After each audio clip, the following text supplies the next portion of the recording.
Bonjour, my name is Maria Dean. I have enjoyed learning some of the French language and more about French culture alongside you all. I'm excited to present my French 101 cultural project on Henri Matisse. I hope you learned something new. I will finish my master's in modern art history this May, and Henri Matisse has always fascinated me. He lived through two world wars and huge technological advances that made many of his contemporaries cynical. However, Matisse's art was happy and filled with joy. This presentation will attempt to give you bits of information on the history, the artist, and the philosophy of Henri Matisse. Here are 5 fun facts. 1. Matisse did not plan on becoming an artist. He studied law and passed all of his exams, but he became ill and decided to paint during his recovery. He then decided to become an artist. 2. He was good friends and rivals with artist Pablo Picasso. 3. A major patron of Matisse was American Gertrude Stein. She was a novelist, poet, playwright, and art collector. 4.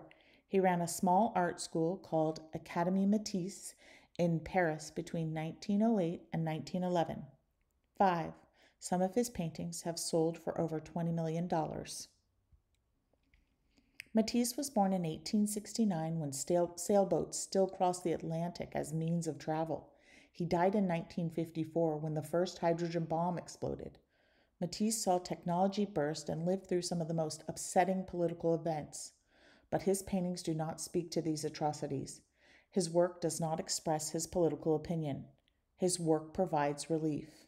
And while his work is not dark and upsetting, it's still expressive. Some artists enter the art scene by way of legacy, while others by accident. Matisse became an artist in his 20s, and before this showed very little interest in art. Instead, he studied law and was even a law clerk. A bout of appendicitis laid up Matisse and he started to paint. So intrigued with art, he left his career in law and moved to Paris to become a professional painter. This is turn of the century or fin de siècle Paris. This is about the time Henri Matisse moved to the city and to pursue his interest in art. France experienced its Belle Epoque during this beautiful age. The country saw drastic advancements in art, culture, and technology.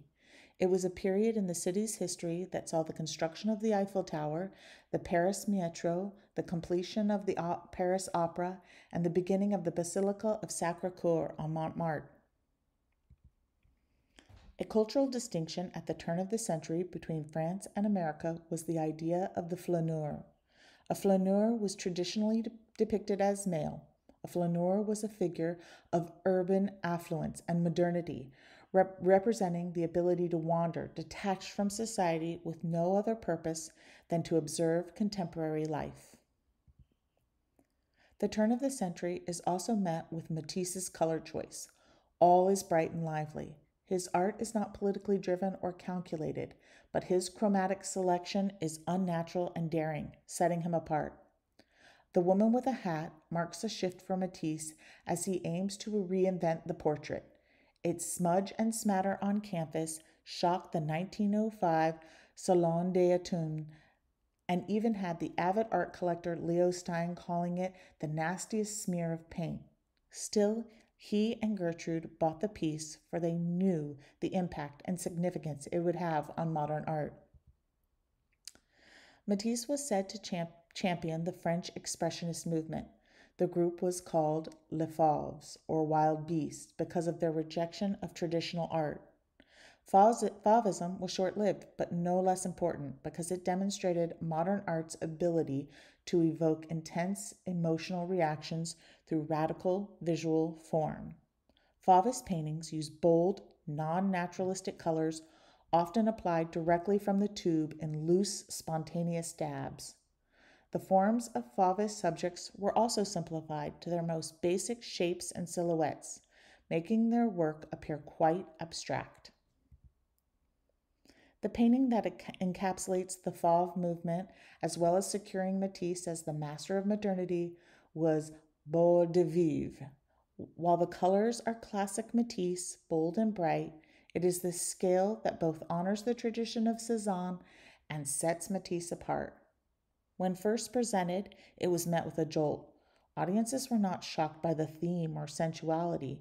It was the bright and theatrical color choice, and especially the shift in scale that stirred the Salon des Indépendants. Fast forward to an older Matisse, a wiser Matisse, and a struggling Matisse. In 1939, his wife of nearly 40 years left him, and then he was diagnosed with abdominal cancer. Finally, World War II came to his door. He fled Paris. But then he even had to leave his sunny Nice apartment. No longer able to paint or sculpt, Matisse turned to paper. He cut paper and pasted it into a collage that told a story of dance and heartache. Matisse explains, these images, with their lively and violent tones, derive from crystallizations of memories of circuses, folktales, and voyages. The book was initially designed for covers of the art magazine Verve, but it was decided to publish as an artist's portfolio. This work was different because Matisse was different. In the summer of 1952, Matisse took a short trip with his muse and assistant, Lydia. They are going to the pool to watch the divers. As the story goes, it was so hot that Matisse insists that they go home where they can make his own swimming pool.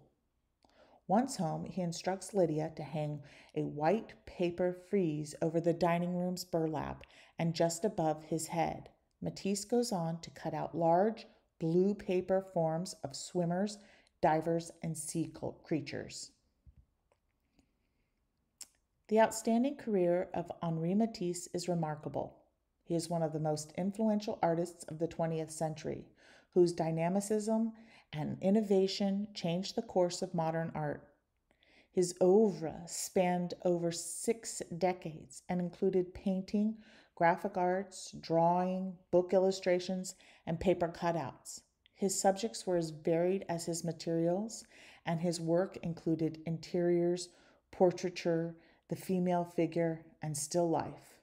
If Picasso can be said to be always preoccupied with the present, Matisse was always wistfully nostalgic. This project allowed me to dig deep into the life of a passionate artist that embraced joy through bold color and innovation. I have only scratched the surface of his influence on the Parisian avant-garde and modern art as a whole. I think that Matisse's expression of happiness amid a world fraught with strife is something we can all strive to do more. Thank you so much for watching. I hope you've learned something new about Henri Matisse and that your world is a little bit brighter.